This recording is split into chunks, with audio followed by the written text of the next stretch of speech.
రెండోది ఇప్పుడు ఈ విషయంలో రెండో పాయింట్ నేను చెప్తున్నది ఏమిటంటే పేరెంటింగ్.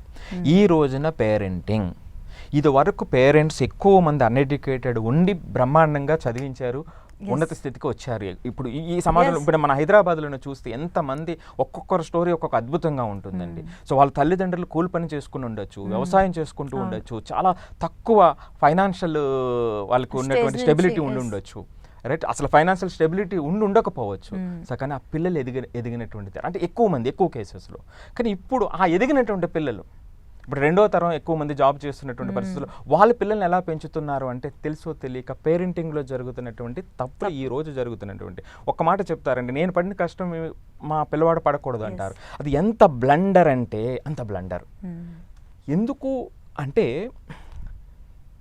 ఇప్పుడు నేను ఒక మాట చెప్తానండి, ఇదివరకు అందరూ నడుచుకుని స్కూల్కి వెళ్ళేటువంటి వాళ్ళు లేదా సైకిల్ మీద వెళ్ళేటువంటి వాళ్ళు. ఇప్పుడు నాకు కారు ఉంది కదా, మా పిల్లవాడు నడవటం ఎందుకు అని నేను నడవటం నేర్పకపోతే ఏమవుతుంది చెప్పండి?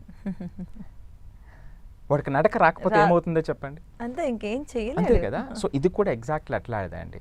అంటే అప్పుడు సౌకర్యాలు తక్కువ ఉండొచ్చు, మీకు సౌకర్యాలు ఎక్కువ ఉండొచ్చు, కానీ ఆ పిల్లలు స్వతహాగా చేయాల్సినటువంటి జర్నీ వాళ్ళే చేయాలి, వాళ్ళే స్ట్రెంత్ అవ్వాలి. సో మీరు ప్రతి దాంట్లో దూరితే వాళ్ళు ఎప్పటికీ స్ట్రెంత్ అవ్వరు. అంటే అవుట్ సైడ్ వాళ్ళ స్ట్రెంత్ ఉండదు, ఇన్సైడ్ మెంటల్ స్ట్రెంత్ ఉండదు. సో కాబట్టి పేరెంటింగ్లో వచ్చినటువంటి అతి దారుణమైనటువంటి మార్పులు ఇప్పుడు ఈ సంఘటనలు రెండూ కనిపిస్తున్నాయి. చంపినటువంటి పిల్లవాడు తల్లి ప్రవర్తిస్తున్నటువంటి తీరు సరిగ్గా ఆ పిల్లవాడిని మోటివేట్ చేసింది అనేటువంటిది కనిపిస్తుంది.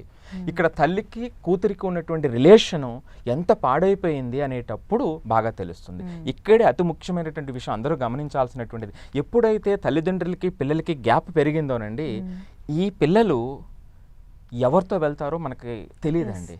సో ఎప్పుడైతే వీళ్ళిద్దరి మధ్య ఎక్కువ గ్యాప్ వచ్చిందో చూడండి, ఎవడో ముక్కు ముఖం తెలియదు. పోనీ ఊర్లో ఉన్నవాడంటే చిన్నప్పటి నుంచి తెలుసు వాళ్ళ కుటుంబం తెలుసు, వాళ్ళ వెనకాల వాళ్ళు తెలుసు అనేటువంటిది ఒకటి చెప్పుకోవచ్చు. ఎవడో ఇన్స్టాగ్రామ్లో ఎవడో కనిపించాడని 8 నెలలు, సో వాళ్ళని తీసుకుని వెళ్ళిపోయారు అంటే చూడండి. అంటే ఇది నేనేమంటున్నానంటే సైకలాజికల్గా ఎప్పుడైతే మన ఫ్యామిలీ నుంచి మనం దూరం అవుతున్నామో అప్పుడు మనం ఎవరితో వెళ్తున్నామో కూడా తెలియదు.